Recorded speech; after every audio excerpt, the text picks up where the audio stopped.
नाज़िम वफ़ाक़ी हुकूमत सियालकोट में श्रीलंकन शहरी के कत्ल के समूरन जवाबदारन के सख्त सज़ा ॾियण जो फ़ैसिलो कयो आहे।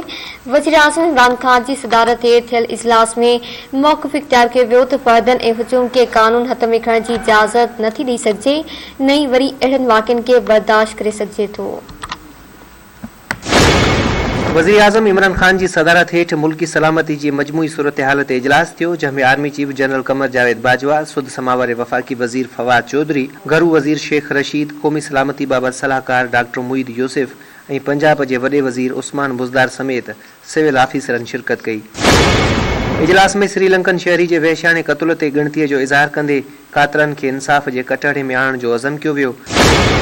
जारी कियल पधराई मूजिब इजलास में शिरकत कंदड़न मौक़िफ़ अख्तियार कियो त फ़र्दन ऐं हुजूम के कानून हथ में खणण की इजाज़त नथी ॾेई सघिजे, न ई वरी अहिड़नि वाक़िअनि के बर्दाश्त करे सघिजे थो।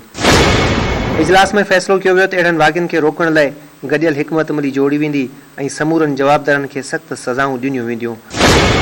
उन मौक़े ते वज़ीर आज़म इमरान ख़ान चयो त सियालकोट साने संदन कंध लॼ विचां झुकाए छॾियो आहे, जवाबदारनि लाइ सज़ा यकीनी बणाई वञे। इजलास में श्रीलंकन शहरी के बचाइण की कोशिश कंदड़ मलक अदनान की बहादुरी ऐं जुरत के पिण वाखाणियो वियो।